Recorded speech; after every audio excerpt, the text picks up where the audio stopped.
me, 29. Name's Dylan, did a short contract enlistment, got out the right way, paperwork looks clean, honorable, all the boxes checked. The kind of file that makes some admin back home think you're doing great. Inside feels like someone quietly unplugged me from the world, like I had a route on GPS and then the screen just went blank. Come back to my hometown in Dayton, Ohio. Same cracked sidewalks that eat shoelaces. Same city bus showing up like it actually respects time. Same corner market with the same smug cat in the front window. Cat looking at everyone like it owns the building. And we're just visiting, my key still fits the apartment door. Like nothing happened. Lock turns easy, almost friendly. Door swings open like it remembers me, and the inside hits like the opposite of a welcome. Empty, no couch, no coffee mugs, with her little tea stains crusted on the rim. No blanket tossed over the chair like she always did. Just one note on the kitchen counter, neat handwriting, careful, like she wrote it slow on purpose.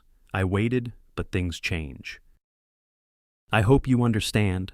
Yeah, understand perfectly. Air smells like dust and dead quiet. That kind of silence that feels textured. Open the fridge on Reflex 3 sad condiments and a lemon that died a long time ago. Cabinets sound hollow when I close them, like the apartment's been a shell for months. Unpack the one duffel. I came back with 2 shirts, 1 pair of jeans that smells like storage and airport carpet.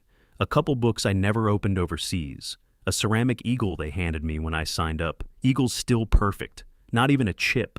And for some reason, that makes me mad. Like everything else in my life fell apart. Except the stupid souvenir, night hits. Try to sleep, can't, too, quiet. Quiet. Where you hear your own breathing, and it feels like the walls are counting it. 2 days pass, no calls, no texts, no welcome home. From anyone sit on the edge of the bed, scrolling job, listings thumb, hovering over tabs, closing them.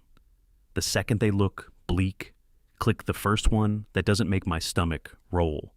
Warehouse shipping and receiving full-time, early shifts, fast-paced environment interview is like 6 minutes.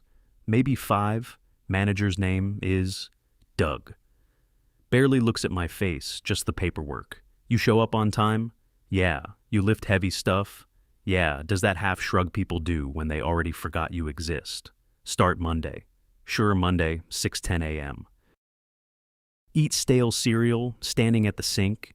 Take a cold shower, 'cause hot water feels like I don't deserve it. Outside is cold too. Wind cutting through my jacket like it's personal. Walk to the warehouse because I need to feel my legs doing something. Buildings bigger than I pictured, squats there like a giant metal box, trucks out front. Hissing and growling, like animals inside, is endless shelving. Steel maze, they hand me a neon vest and a beat-up scanner. Some guy named Trent does the training talks fast. Like he's late to his own life. Don't trust the vending machine. Watch your fingers near the dock plates. And don't argue with Pete about forklifts. You'll lose and he'll tell everyone. Air smells like rubber, oil, and burnt coffee. People nod at me without actually seeing me. Nobody catches my name the first time. One dude reeks like diesel and bad decisions. Then she walks in, dark hair pulled back tight. Charcoal hoodie work gloves, already on like she never takes them off. Moves calm and sure. No wasted motion. Not trying to look tough, just is. Her eyes sweep the floor, once automatic assessment, like she's checking exits without thinking. Trent calls out, "Hey, Megan, new guy, show him aisle north." She looks at me. No smile, no frown. Just measuring, we start walking between rows of pallets and boxes. She asks like it's normal. Small talk. You serve? Yeah, just got back. She nods once. Same, 2 months. Silence between us isn't awkward, it's just space. She fills it again. Infantry? Nah, supply, logistics. Corner of her mouth twitches. Figures. You got that vibe. What vibe? Like you organize your socks by threat level. First time I actually laugh in days, it comes out real enough to surprise me. What about you? Signal. She taps the side of her head. Now I move boxes and pretend it's the same. She shows me the labeling system. Quick, clean explanations, no wasted words. She knows the job cold and isn't performing for attention. We don't really talk while we work, and I weirdly like that, less pretending break time. She stands by a steel beam near the bay door, sipping from a scratched-up thermos. Like it's a ritual. I sit nearby because the cold air feels honest. I ask, "You miss it?" She stares straight ahead at nothing. Not the work. Little pause. The clarity. I nod because, yeah, that's the word. Before we go back, she finally says, "I'm Megan. Dylan." She nods. Like that's enough, and for the first time since I got home, I get this small, stupid feeling. Like maybe I'm not completely cooked third day. The boxes feel lighter. Not because they are, because I stop fighting the weight in my head. Body remembers the rhythm, brain finally quits trying to bargain with reality. Megan moves fast and exact. No rushing, just pure efficiency.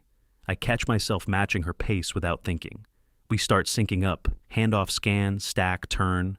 No explanations, no eye contact needed. Like, we've been on the same shift for months, even though it's been, 3 days? Another break by the loading doors. Cold air sneaks in every time a truck backs up. Warehouse feels like it's exhaling exhaustion. We stand there quiet. There's two kinds of silence, one that presses on you until you feel your teeth in your skull, and one that's calm, because nothing needs to be said with her. It's the second kind. She breaks it first. Voice flat, but not cruel. "You said someone was waiting for you." I nod, throat tight for no reason. "She left a couple weeks before I got back." Megan doesn't gasp, doesn't do the pity face, just a small nod, like she's filing it away. "Yeah."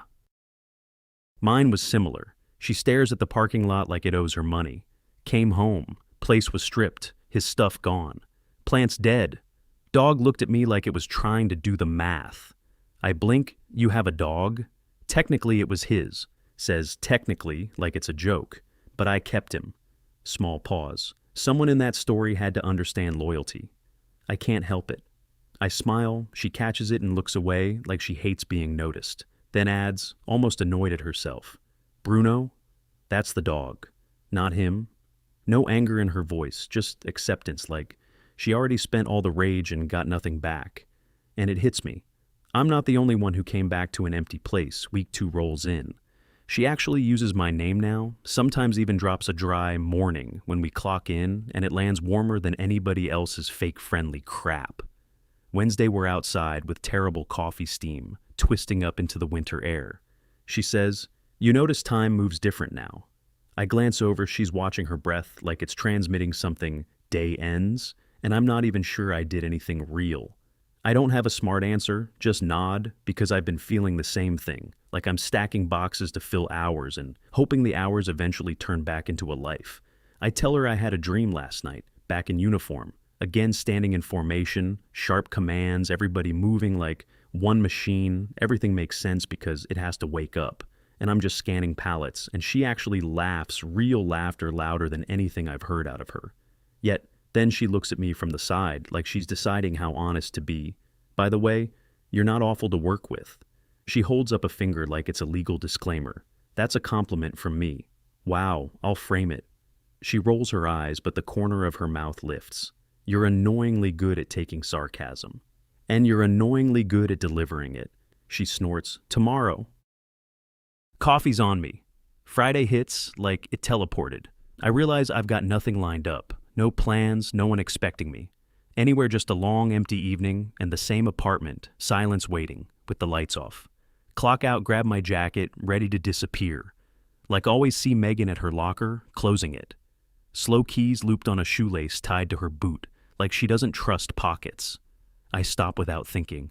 "You like pizza?" She narrows her eyes at me. "Is this a trick question?" "No, just pizza." "Yeah, I like pizza." "Come with me then." Something cheap, greasy, bad music in the background. She pauses like she's checking for an ambush, then nods. Once, "Fine." We walk to this old pizza spot by the bus terminal, neon sign, flickering like it can't decide if it wants to exist. Booths cracked and patched with duct tape. Air smells like garlic and melted cheese, baked into the walls for decades. Megan orders pepperoni, like it's the only adult option. I order mushrooms. She looks at me like I just shoved a puppy. "What is wrong with you?" "Balance." "That's not balance. That's a mistake." We talk about random stuff that shouldn't matter, but somehow does her sister out in Reno, texting like she lives on a different planet. My grandma who ran a tiny bakery and treated flour like religion. How fast food fries taste best when you're miserable for no reason. and how pineapple on pizza isn't a felony. No matter what the internet says, she argues like a prosecutor. I defend it like my life depends on it. When the check comes, she reaches for her wallet immediately. I shake my head. I asked you.